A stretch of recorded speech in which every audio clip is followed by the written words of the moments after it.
力不足，經傳上海調派民兵封控。不裝了，中共重磅表態，給俄羅斯壯膽。俄斯詭計，核戰即開，傳普京躲機密核掩體。三大行發警告，中國經濟要出大問題。為20大連任，習近平或對台灣搞小動作。親信應勇無緣政治局，習近平20大佈局添懸念。由於確診人數急劇攀升，上海市政府28號無預警宣布分區分批封城，民眾抱怨事態緊急，而且防疫資源同埋人力不足。隨後更加傳出當局開始調動民兵協助封控嘅消息，引起中國網友熱議。微博賬號海牛雷姆29號晚間發文，並附上2張照片，內容提到上海市已經開始調動民兵。呢啲民兵雖然着住防護衣，但係唔係執行核酸篩查，只係負責封控，說明上海連封控都缺人。照片中可以見到民兵背後貼住楊浦民兵、虹口民兵嘅名牌。海牛雷姆痛斥之前上海浪費咗半個月，害得基層醫護人員疲乏，士氣低落。佢仲認為呢一次上海疫情恐怕冇6位數病例停唔到落嚟。如果真係要4月5號解封，咁病例好可能會上升到8萬等級。老君嗰個時候就唔係確診數嘅問題啦，就係上海想把封唔住城作為事實進行消極抗疫，成為中國消極抗疫第一城。照片曝光後，亦都讓中國網友震驚，紛紛留言表示中國疫情咁耐從未調動過軍隊抗疫，上海領導人管理得咁差仲唔問責。上海真係一塌糊塗啦！講實話，武漢嗰陣時候都冇咁無語。日前，俄羅斯外交部長拉夫羅夫已經抵達中國，呢個係自俄羅斯上個月開始入侵烏克蘭以嚟佢首次訪中。據悉，拉夫羅夫周三參加咗喺安徽舉行嘅阿富汗問題大會，期間俄方獲得咗中共無限友誼嘅保證。據法廣報道，中共外長王毅喺會議上展述新世界秩序嘅到來，並表示相信喺呢一個階段結束之後，國際情勢將會更加清晰明朗。我哋將擁抱一個多極、公正嘅民主嘅全球秩序，中俄合作無止境。我哋追求和平無止境，捍衛安全無止境，反對霸權無止境。與此同時，俄烏戰爭亦都似乎出現咗新嘅走向。3月30號，土耳其政府稱烏克蘭同俄羅斯代表團喺伊斯坦布爾嘅談判取得咗進展後，決定回國進行各自嘅內部磋商。周三，克里姆林宮表示會談冇產生任何非常有希望或者突破性嘅成果。外界認為呢個削弱咗談判取得決定性進展嘅希望。俄羅斯周二曾經承諾將從根本上減少其對基輔同埋切爾尼戈夫嘅軍事行動，但係烏克蘭切爾尼戈夫州長喬斯話局勢冇改變，切爾尼戈夫正遭受轟炸。有評論指出，日前中共官媒《人民日報》發表咗評論文章，美國對危機負有不可推卸的責任，從烏克蘭危機看美式霸權。文章對美國予以譴責，而且對俄羅斯大力支持。分析指出，相信喺呢一篇文章嘅背後，北京係對俄羅斯給予咗實質性嘅援助，普京受到鼓舞，突然膽子壯啦。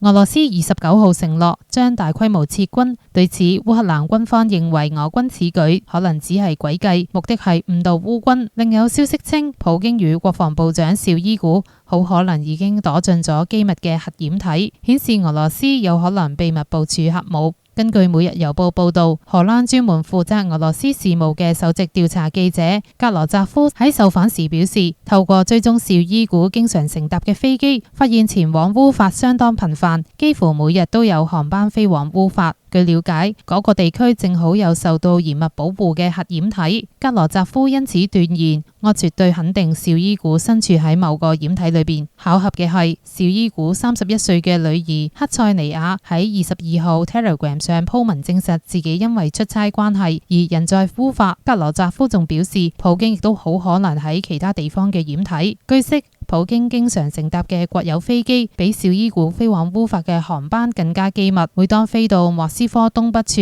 約2900公里處嘅蘇爾古特，就會關掉雷達，讓人無法追蹤佢最後嘅一段飛行路徑。格羅扎夫認為，普京座機抵達嘅地方好可能係更加機密嘅核掩體，只有政府精英先至能夠進入。而先前俄羅斯政治學家索羅維直指，普京已經將前妻、女兒送到一座位於俄羅斯聯邦嘅阿泰爾共和國山區地底，配備最新科技嘅地下城市。對於俄羅斯聲稱將大規模撤兵，烏克蘭總參謀部強調，好可能係詭計，目的係要誤導烏軍指揮官，製造沒有要包圍基輔嘅假象。烏克蘭總參謀部嘅呢一個說法與美國國防部嘅說法不謀而合。美國國防部認為俄軍嘅行動睇起嚟更好似係重新部署，而非大規模撤軍，但係任何人都不應該被愚弄。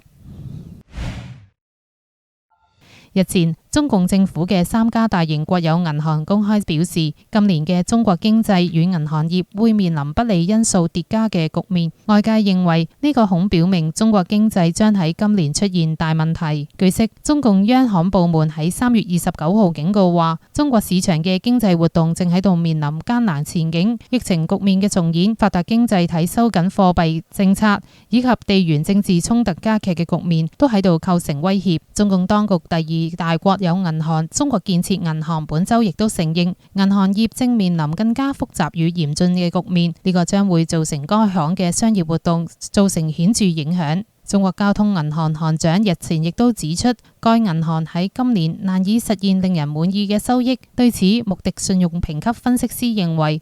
而家中國銀行業受到嘅主要衝擊，主要嚟自於中國服務行業嘅貸款拖欠率顯著上升，受多重因素影響，令到從業者難以償還債務。彼得森國際研究所嘅一份報告顯示，截至去年底，喺中國嘅上市公司中，私營企業佔據嘅份額位於7年嚟最低點。受中共政府對網絡網際平台、教育、房地產行業等嘅監管措施嘅影響，中國股市嘅市值已經蒸發咗1.5萬億美元。國際經濟研究機構海頭宏觀認為，中國最近嘅呢一波疫情對經濟嘅破壞程度將超過以往疫情引發嘅經濟衰退。該機構嘅追蹤數據顯示，而家中國商業活動係2020年初以嚟嘅最低點。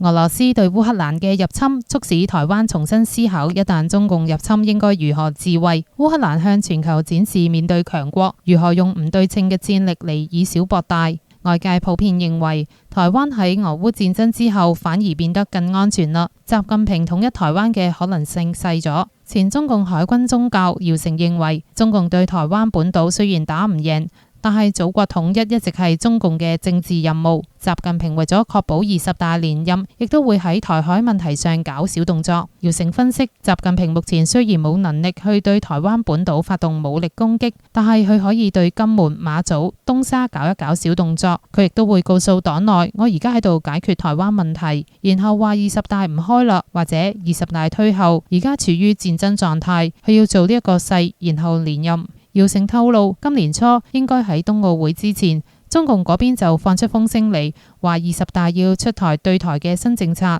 最後我哋多方面了解到，新政策就係中共單方面宣布對台灣行使主權，喺大陸成立一個台灣省籌備委員會，亦即係搞一個中央政府駐台聯絡處。咁呢一個聯絡處會設喺邊度呢？金門或者係最佳選擇。姚成認為，中共可以喺金門同埋馬祖實行。金門咁多年嚟同大陸經濟往來，各方面嘅關係好好。金門收到嘅賄賂非常多。如果喺金門進行公投，金門有可能話：哎呀，我哋就歸中共吧。甚至話，本來金門就屬於福建㗎，我就成為一個特區吧。呢個都係有可能㗎。姚成分析，如果中共對金門同埋馬祖動手，台灣冇辦法還手，因為呢兩個地方離大陸太近。而且美國嘅與台灣關係法中就唔包括金門同埋馬祖，一旦中共對呢兩個島動手，美國唔會管，條約裏邊亦都冇將佢寫入去，所以呢兩個島收起嚟輕輕鬆鬆，中共可能採取呢一種辦法，號稱亦都係解放台灣走嘅第一步。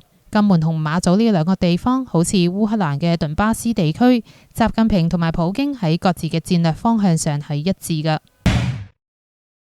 中共29號公布湖北、青海省委書記同埋寧夏自治區黨委書記嘅人事異動，其中最受矚目嘅係被視為習派人馬嘅湖北省省委書記應勇卸任。應勇喺2020年因為抗疫從上海被調派赴湖北先至2年多嘅時間，如今卸任各方解讀不同。有評論指出，64歲嘅應勇屆齡退休好正常。另有分析則認為應勇是否再被重用，將係習近平權力鞏固與否嘅分水嶺。中共20大前嘅高層人事調整已經進入關鍵階段。3月29號，中共官方宣布咗3名省級嘅一把手嘅職務調整，被認為係中共20大前一次重磅人事變更。64歲嘅應勇被認為係習近平親信，佢喺1957年出世，浙江人，早年喺中共政法系統任職，官至浙江高院院長。喺習近平主政浙江期間，應勇曾經與習有交集。